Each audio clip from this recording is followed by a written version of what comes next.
Pemirsa, drone Hizbullah kembali sukses menembus sistem pertahanan udara Iron Dome Israel pada Rabu 17 April 2024. Setelah meluncur tanpa hambatan, drone Hizbullah langsung menghantam kumpulan tentara Israel di markas Al-Aramsyah. Akibat serangan drone tersebut, 18 tentara Israel terkapar dan terbakar. Video detik-detik drone Hizbullah menghantam IDF di markas Al-Aramsyah itu beredar di media sosial. Dalam video, tampak drone meluncur dengan cepat dan tanpa hambatan. Bahkan, Iron Dome yang bernilai jutaan dolar itu pun tampak gagal melakukan intersepsi terhadap drone Hizbullah. Drone Hizbullah itu pun terlihat tepat sasaran dan langsung meledakkan lokasi sejumlah tentara Israel berkumpul. Kepulan asap tebal dan korban api pun tampak membumbung tinggi. Dilansir dari Al-Mayadin, pada Kamis 18 April 2024, serangan di markas Al-Aramsyah menyebabkan setidaknya 18 tentara Israel terluka dan terbakar. Dari total tersebut, 1 diantaranya dilaporkan dalam kondisi kritis. Setelah serangan tersebut, helikopter IDF pun sibuk mondar-mandir mengevakuasi tentara. Pemirsa, Israel berniat membalas serangan 300 drone dan rudal yang diluncurkan Iran pada Sabtu 13 April 2024 lalu. Di tengah ancaman balasan tersebut, Iran menyiapkan sejumlah strategi mematikan untuk Israel. Mulai dari mengerahkan sistem pertahanan udara berlapis hingga memperkuat fasilitas nuklir. Dilansir dari tribunnews.com, berikut 4 strategi yang diterapkan Iran untuk menanggapi serangan balik Israel. Pertama, Iran akan mengandalkan persenjataan yang dimiliki kelompok lokal, yakni berupa sejumlah jet tempur dan 24 pesawat tempur Su-35 buatan Rusia yang diberikan dalam beberapa tahun terakhir.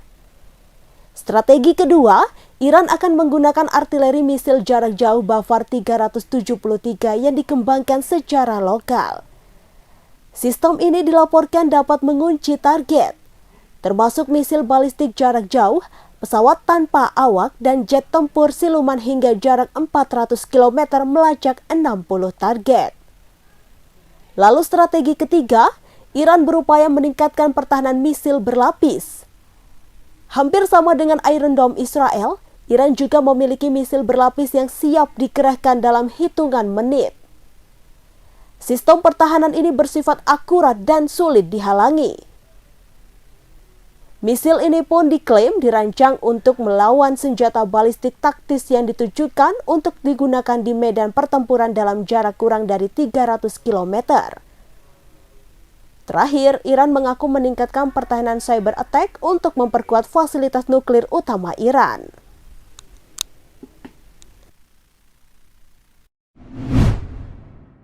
Pemirsa, Wali Kota Solo Gibran Rakabuming Raka merespon terkait syarat yang ditetapkan oleh PDIP jika Presiden Jokowi ingin bertemu Ketua Umum Megawati Soekarno Putri.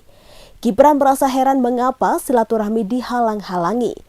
Ditemui di Balai Kota pada Kamis 18 April 2024, Gibran menilai silaturahmi memiliki tujuan yang baik, apalagi dalam suasana Lebaran. Oleh sebab itu, ia mendukung silaturahmi ataupun pertemuan antara Presiden Jokowi dengan Megawati Soekarno Putri. Ia pun mengungkapkan bahwa Capres terpilih Prabowo Subianto telah menjalin komunikasi dengan tokoh-tokoh di PDIP. Meski begitu, Gibran enggan mengungkapkan siapa saja tokoh tersebut. Ia pun meminta publik untuk sabar menunggu rencana pertemuan Presiden Jokowi dengan Megawati Soekarno Putri. Momen Lebaran ini menurutnya menjadi momen paling tepat untuk menjalin silaturahmi setelah melewati pertarungan pada kontestasi Pilpres 2024 yang melahirkan banyak kubu-kubu politik. Seperti telah diketahui, pertempuran antar kubu paslon telah diawali dengan Ketua Tim Kampanye Nasional atau TKN Prabowo Gibran, Rosan Roslani, dan Ketua Tim Pemenangan Nasional Ganjar Mahfud Arsyad Rashid. Ia mengklaim para kader PDIP akan merasa senang jika pertemuan kedua kubu bisa terlaksana. Sebelumnya, Sekjen PDIP Hasto Kristianto menyebut Jokowi tidak bisa langsung bertemu dengan Megawati Soekarno Putri, tetapi harus bertemu dengan anak ranting terlebih dahulu. Menurut Hasto, hal itu merupakan usulan dari anak ranting PDIP. Gunung Ruang di Sulawesi Utara mengalami erupsi pada Selasa 16 April sekira pukul 19:19 waktu Indonesia Tengah. Warga sekitar membagikan video erupsi Gunung Ruang di media sosial. Terlihat erupsi itu disertai dengan petir yang menjambar dan suara gemuruh. Dikutip dari kompas.com, Kepala Badan Geologi PVMBG Hendra Gunawan mengatakan status Gunung Ruang naik menjadi level 4 atau awas. Perubahan status itu terhitung mulai 17 April pukul 21.00 waktu Indonesia Tengah dengan rekomendasi 6 km dari puncak. Oleh sebab itu, warga mengungsi lantaran erupsi Gunung Ruang berpotensi mengalami tsunami. Setidaknya 11.615 warga yang berada dalam radius 6 km. Dilaporkan masyarakat yang bermukim di pantai barat Pulau Tagulandang telah diungsikan. Kekuatan erupsi Gunung Ruang semakin besar dan sudah mengeluarkan awan panas lebih kurang 1,7 km. Hendra Gunawan menjelaskan saat erupsi terakhir, Gunung Ruang menyembur material setinggi 3 km. Ya Allah. Ya Allah. Ya Allah. Ya Allah.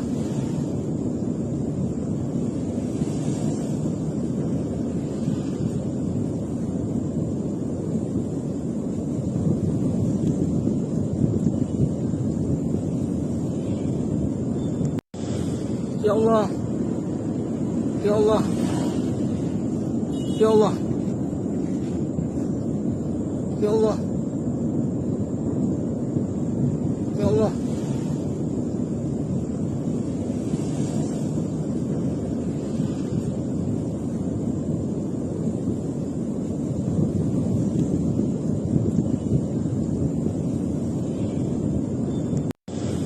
Ya Allah. Ya Allah. Pemirsa, sebuah ambulans milik Dinas Kesehatan Kabupaten Tulung Agung terguling di Jalan Pahlawan Tulung Agung Kamis 18 April 2024 sekitar pukul 11.15 waktu Indonesia Barat. Ambulans yang difungsikan di Puskesmas Kedungwaru ini juga sempat menabrak pengendara sepeda YM, anak laki-laki 12 tahun. Saat kecelakaan ini, ambulans tidak sedang dipakai mengangkut pasien, melainkan dipakai untuk angkutan halal bihalal.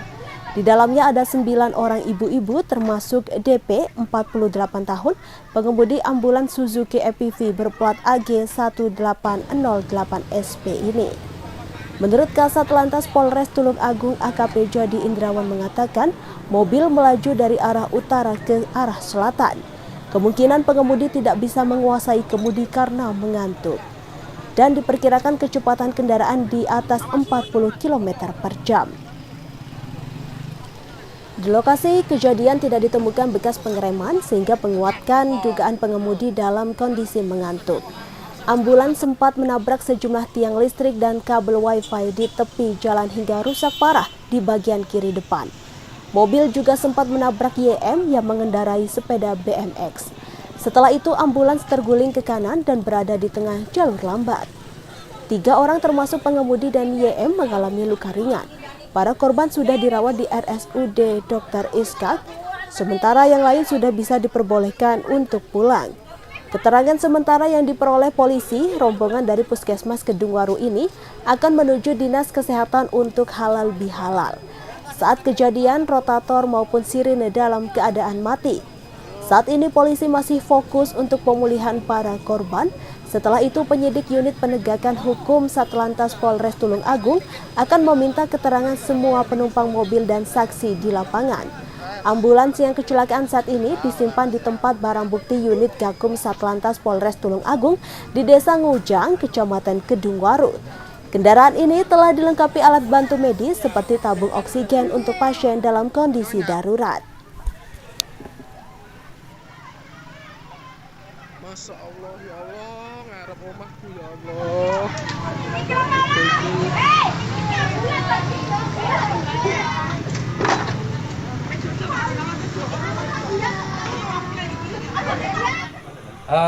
Kronologi informasi awal dari anggota kami di lapangan bahwa tadi ada acara halal bihalal di Dinas Kesehatan, kemudian berjalan kembali mengangkut pegawai Dinas Kesehatan juga. Jadi tidak membawa pasien, seperti itu. Indikasi mengantuk atau gimana? Penyebab awal yakni diduga pengemudi ambulans mengantuk sehingga kendaraan oleng ke kiri. Seperti itu. Sirenenya itu otomatis ya? Dalam keadaan mati. Untuk sirene dan rotator mati. Tidak ikut. Informasinya dari anggota di lapangan kira-kira 40 km per jam. Tapi karena ngantuk oleng ke kiri. Penyebab tergulingnya dan? Banting ke kiri, Mas. Jadi karena mengantuk, kemudian diduga tidak bisa menguasai laju kendaraannya, oleng ke kiri menabrak tiang dan menabrak pengemudi sepeda atas nama Yusuf Maulana. Microslip berarti ya? Ya? Microslip? Tidak microslip, jarak tidurnya panjang ini karena mungkin kelelahan. Kalau bahasanya microslip enggak, Mas. Karena kantuk lelah. Sekarang sudah diperiksa berapa orang? Untuk sementara karena masih dilakukan perawatan di Rumah Sakit Dr. Iskak, terus sementara belum kita laksanakan pemeriksaan, tapi nanti mungkin setelah sehat akan kita periksa pengemudi. Pemirsa, terungkap tipu daya militer Israel untuk menembaki warga Palestina. Taktik baru itu yakni IDF memutar rekaman audio tangisan bayi dan wanita yang berteriak meminta tolong.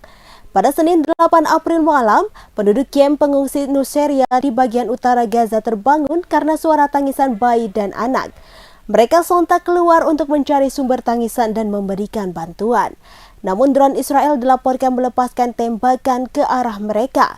Seorang warga kamp pengungsi bernama Samira Abu Alei mengaku mendengar drone Israel melepaskan tembakan setelah memutar rekaman suara tersebut. Menurutnya, serangan ini berlangsung selama beberapa menit dan terjadi berulang kali. Menurut saksi mata, setidaknya 7 hingga 10 orang terluka akibat kebakaran drone dalam semalam. Mobil ambulans bergegas ke lokasi kejadian dan membawa mereka ke rumah sakit. Download Tribun X sekarang, menghadirkan lokal menjadi Indonesia.